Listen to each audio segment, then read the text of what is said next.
So I think everyone is a little bit keen in eating, and everyone know the McDonald's. So, did you hear about the McDonald's? Yes. So when it established and propelled their first branches in their country, can you guess how it will be cost? It only just cost $0.21. And if there's anyone can guess what is the price is it now in 2024 era? Can you? So now if you wanna eat a burger of McDonald's, you have to pay $4.21 in America. So what is it? It's a clear manifestation of inflation. So take me salam, this is Siyam Hussain Khan Tayef, and I'm here to talk about the economic impacts of inflation. So we all are witnessing by crossing every day about the inflation, about the everything like the potato and about the manufacturing company and whatever we are experiencing after crossing every day. So there are many factors what influence the inflation. So here I would like to talk about the three major terms what influence the most which in order to boost the inflation. So here in my presentation you can see I have classified the three terms. The first one is demand pull inflation. When the amount of money and credit in the economy increases, the demand for goods and services rises faster. So I think you all are understand whatever I'm trying to say. So the terms demand pull inflation, it refers to a particular situation when we earn more money than our expectation. Then if there is any circumstance, then we can feel more flexible to buy more things than our necessity. So this is called the demand pull inflation, and people will gonna free more flexible in order to purchase their commodity, purchase their comfortness, everything whatever they want to purchase before, but now they wanna purchase it more. So on the other hand, can you move the slide please? On the other hand, you can see the cost push inflation, the rise in the price of goods and services used by the manufacturing company. So as you know, if there is the high rate or high inflation in the cost, whatever used by the manufacturing company or production company, like I can give an example.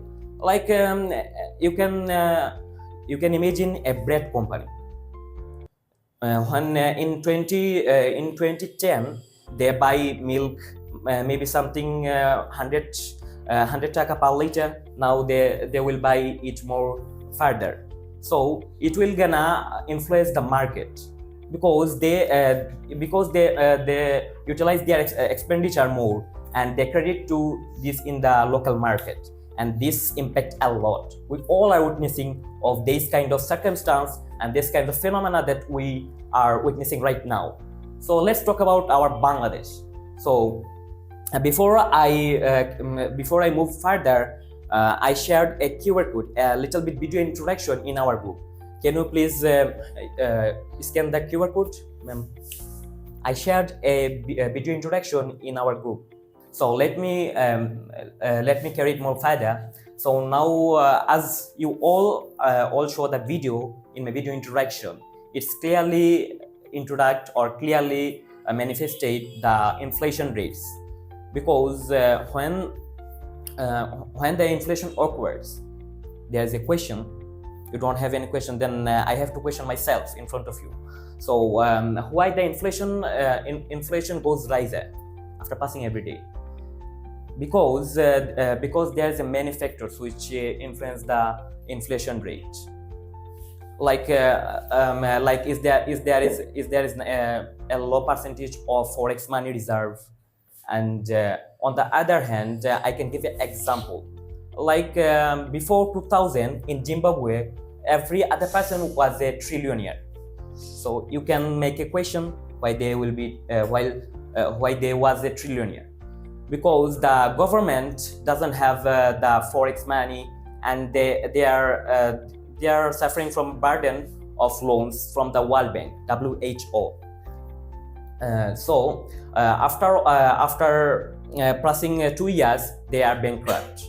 And as you know, if there is the inflation rate goes riser, then your forex money, then the country will gonna suffer. And if country will gonna suffer, then we will have to be we will all have to survive a very poor life.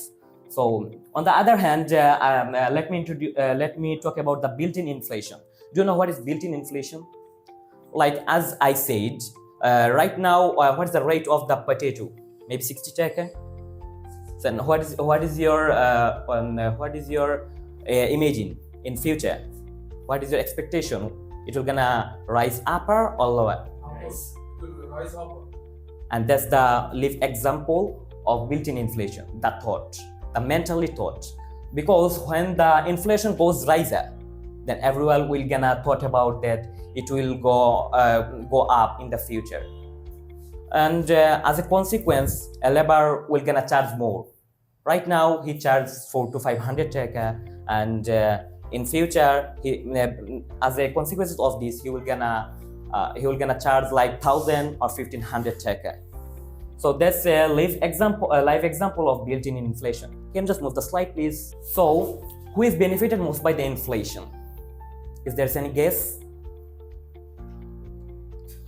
So here I put some common points, like when price go up, it will be easier for people with large payments to pay them back.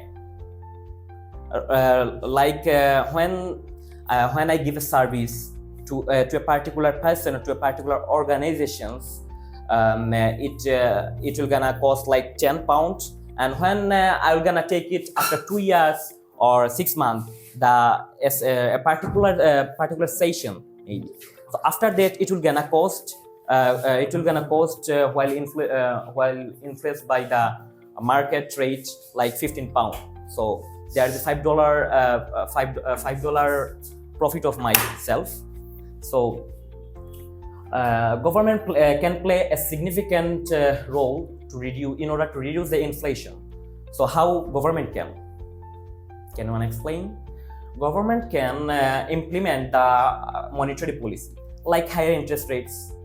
While government can implement the higher interest rates, there will be less borrowing.